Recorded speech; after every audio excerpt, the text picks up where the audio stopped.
வணக்கம் மக்களே, welcome to the பென்சஸ் show. இன்னைக்கு ஷோல நம்ம பார்க்க போறது ஹவுஸ்மேட்ஸ் அப்படின்ற ஒரு தமிழ் மூவியோட ரிவ்யூ.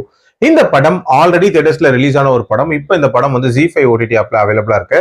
இந்த படத்துல தர்ஷன், காளி வெங்கட் மற்றும் பலர் நடிச்சிருக்காங்க. இந்த படம் ஒரு வித்தியாசமான கான்செப்டை மையமா வச்சு அமைக்கப்பட்ட சயின்ஸ் ஃபிக்ஷன் த்ரில்லர். ஆக்சுவலா ஒரே வீட்டுல வாழக்கூடிய ரெண்டு குடும்பங்கள், ஆனா ஒருத்தரை பாத்துக்கவே முடியாது அப்படின்ற மாதிரியான ஒரு இன்ட்ரெஸ்டிங்கான தீம்ல நகரக்கூடிய கதை.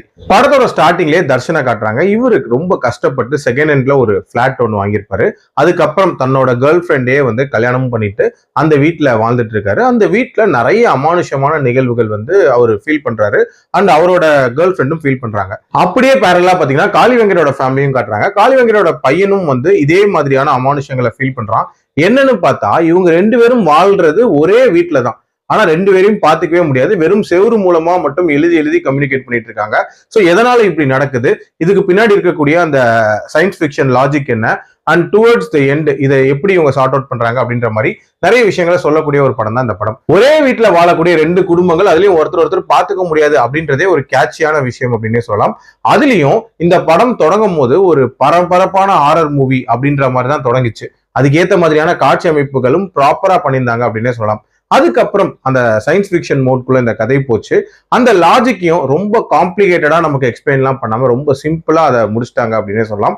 அதுவும் நீட்டா இருந்துச்சு. சொல்ல போனா இந்த படத்தோட ஃபர்ஸ்ட் ஹாஃபே ஒரு சூப்பர் பேஸ்ல போச்சு அப்படின்னே சொல்லலாம். அதாவது கிராஜுவலா அந்த பேஸை பில்ட் பண்ணி ஒரு ஹை மொமெண்ட்ல இன்டர்வல் பாயிண்டா வச்சிருந்தாங்க.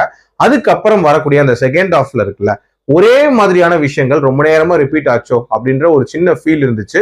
ஆல்சோ ஒரு சில காட்சிகள் அப்படின்றது கொஞ்சம் செயற்கைத்தனமா இருந்துச்சு. உதாரணத்துக்கு ஹீரோக்கும் ஹீரோயினுக்கும் வரக்கூடிய அந்த சண்டையா இருக்கட்டும், அண்ட் கிளைமேக்ஸ்ல காப்பாற்றக்கூடிய அந்த காட்சியா இருக்கட்டும், இதெல்லாமே இன்னும் கொஞ்சம் பெட்டரா எடுத்திருக்கலாம். பட் டுவர்ட்ஸ் தென் முடிச்ச விதம் அப்படின்றது ரொம்ப நீட்டா பயங்கர இன்ட்ரெஸ்டிங்கா முடிச்சிருப்பாங்க. ஆல்சோ அதுல ஃபீல் குட் சீன்ஸ் அப்படின்றதுமே நல்லாவே ஒர்க் அவுட் ஆயிருந்துச்சு அப்படின்னே சொல்லுவேன். ஓவரால் ஒரு டீசென்டான என்டர்டெய்னர், கண்டிப்பா ட்ரை பண்ணி பார்க்கலாம். என்னோட ரேட்டிங் இந்த படத்துக்கு 3.2 out of 5. அடல் கண்டென்ட்லாம் இல்ல, கிளீன் வாட்ச். மீண்டும் அடுத்த விமர்சனத்தில் சந்திக்கிறேன். நன்றி.